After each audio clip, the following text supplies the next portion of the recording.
Greetings, this is a little tutorial on how to get Finale set up and then how to do what they call simple note entry. So obviously the first thing you need to do is open up Finale on your computer. The launch window will be the first thing that pops up once it goes through all of its initiations. I prefer to always go through Setup Wizard. To me, it just makes things a little bit easier in the grand scheme of things. So if I click on Setup Wizard, your launch window pops up and it begins here. Basically, you can create a new ensemble, which means I use that for, if you have small ensembles like duets, trios, anything like that. If you don't want to go through that, you can scroll down and they have like a string orchestra or a full orchestra. It's kind of your call. And it gives you obviously the instruments you need for a string orchestra or the instruments you need for a full orchestra. I always just do create new ensemble so I can kind of pick and choose what I want, and that's my choice. I kind of leave this alone more or less. Just leave engraved style. It looks good, and you don't need anything more than that. The one thing I do point out to you is the score page. I like to do landscape just because it turns the page and I can kind of get more measures in one line, so my eyes aren't having to jump so much. But again, that's a personal preference. You can leave it as portrait, and it's like every other score that we look at. It's kind of your call, but we'll just leave it like that and go to next. Then obviously you can choose what instruments you need. There are a ton of instrument choices. In this case, since we spend most of our lives in the string world, we'll stay there. And let's pretend that we want to do a violin, cello thing. You can double click on it, or you can click on it and hit the add button. Like in this case there's two, or double click on it to get rid of it. It's kind of however you want to do it, and then it defaults to orchestral score order because we're using orchestral instruments. If you ever wanted to change that, all you gotta do is just click on the drop down and you have all those options. But again, just leave it as orchestra and it's fine. And you can always go through pluck instruments, brass, woodwinds. I mean, there's a ton to sort through, and you can look through that later. Even a fun little instrument there. Anyway, moving on. Now we're at the Setup Wizard for titles, so you can put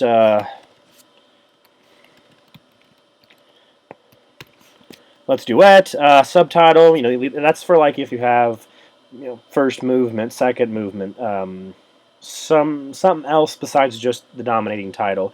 Parentheses is usually something that you look for if you need to use a subtitle. You can leave that blank. Composer, we can put any composer we want. Arranger can obviously be yourself or whomever's arranging it. Lyricist, you can leave alone. And then copyright, you can look at the original score or you can make one up. It's kind of whatever you want to do. This place here will kind of choose your key signature. Are you in cut time, or do you want just a cut time symbol, 2/4, 3/4, etc., etc.? Your choice. We'll just stick with common time or 4/4. Next, you want to select what key you're in. Over here is your changing bar. If you click above it, it adds sharps. If you click below it, it adds flats or takes away sharps, and vice versa. You go to what you want, and you can change major or minor here. So if I want to be in B minor, D major, that's how I change that. Here is kind of nice. I like to specify initial tempo marking, and what that does is it puts this little thing here at the very beginning of the piece. So it says quarter note equals 120, or if you change that to the eighth note equals 120, or you change that to the dotted quarter. It all depends on what key signature, or I'm sorry, what time signature you're in. But I always put that just because I think it's kind of nice to have a number so I can, modify my metronome and that kind of stuff. And then, of course, the text gets you what speed you want. In this case, we're obviously in an allegro tempo, and this text will always be at the top. Whatever you type in there will show up at the beginning of the score and of each part. By clicking this, you're just simply adding the number. The quarter note equals 120. If you have a pickup note, you can specify a pickup duration. So if you have a quarter note or one beat, if you have 2 beats in your pickup note, half a beat, whatever, you can click that. We'll leave that blank for now. And the number of measures. You don't have to be exact. You can always add measures. You can always delete measures. It's super easy to do. So, we'll leave it. We'll just do 30 for fun. I won't use that much, but, there's your option. And then once that's all said and done, you click Finish. It'll do everything you need you to do, and ta-da, there it is. Now, one of the things I like to do personally is I like to change the view to scroll view.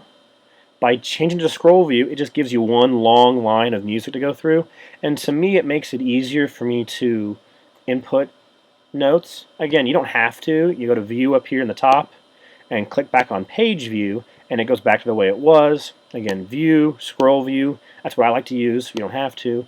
Page view gets that. I'll leave it at page view for now, but as you can see, there's our title, there's composer, arranger. Now because I didn't put anything in the subtitle, it unfortunately put that in there. I don't know why it does that. It's kind of annoying, but it does that. So all you need to do is under your main tool palette here, click on the text box, which is this giant A here. Click on that, and all those little boxes appear over the notes. If you click on it and highlight that, it turned red, and hit the delete button or the backspace button on your keyboard, it goes away. And now it's no longer your problem. However, if you don't have these two things on your window or on your page, the simple entry palette and the main tool, if you go over to Window here in the top, you see how those are checked. You can add a bunch of stuff. You know, main tool gets rid of that. I prefer to have the main tool palette and the simple entry palette. I mean, you can add the rest. You can add the Smart Shape tool. You can add the Special Tools palette. But to me, that's a little overkill in the grand scheme of things. It just clutters up your page and there's more stuff to look for. And so I usually get rid of those because I think it's kind of silly to have all of that up there. So I just keep the simple entry palette and the main tool, which has access to all of your tools. Now, for simple note entry, which is why they call it simple entry, basically you choose what note you want, what duration, and you click on its location.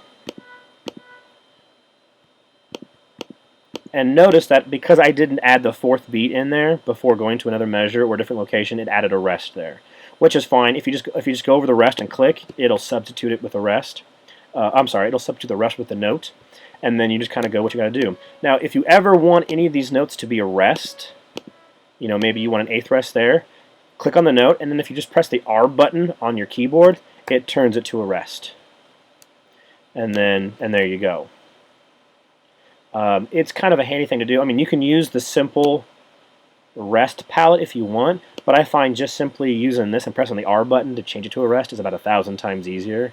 You know, let's say I have a half note here, hit the R button, ta-da, it turns into a rest, and I then have that. So that's pretty straightforward there. Also, what you can do is your sharps and flats are right here. So let's say you want something not in the key signature. Well, then you click the sharp button, and I can throw in an E sharp if I really want to, or an F sharp. Oh, I'm pressing stuff here. So that goes, I just made a mistake. Mistakes happen. It's called life. All you need to do is go to the top left here under your simple entry palette, and that's a giant eraser. It looks more like a 2x4, but it's an eraser. Click on that, and then you go over the note, and it deletes it for you. Not a big deal, and then you go back to what you want, and again, I'm still wanting that E flat. There you go. Which I know this trackpad on our laptops can be kind of a pain, but, you know, it's there. It works. It works in the end if you need it.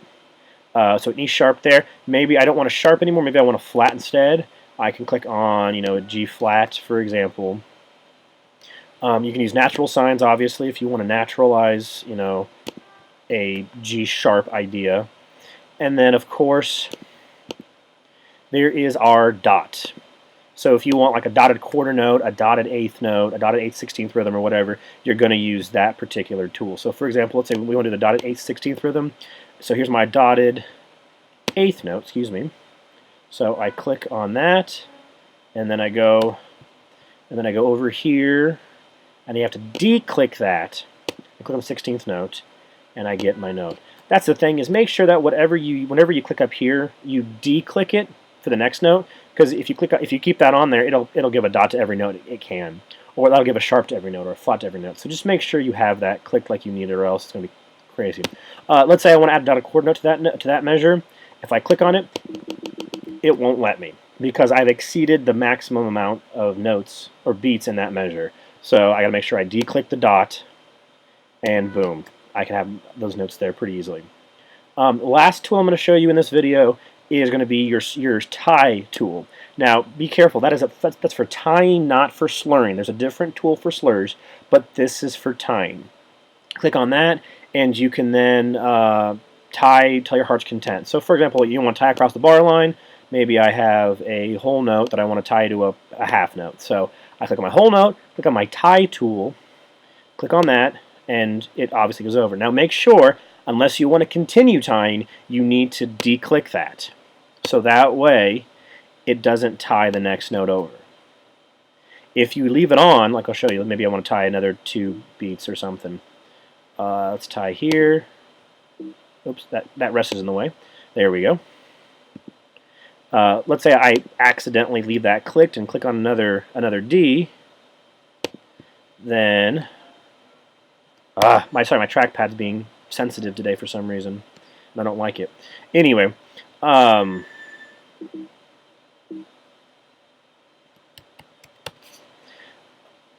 sorry, like my trackpad did that to me, but easy enough. All I got to do is go to my eraser tool, and I can erase all that pretty quickly.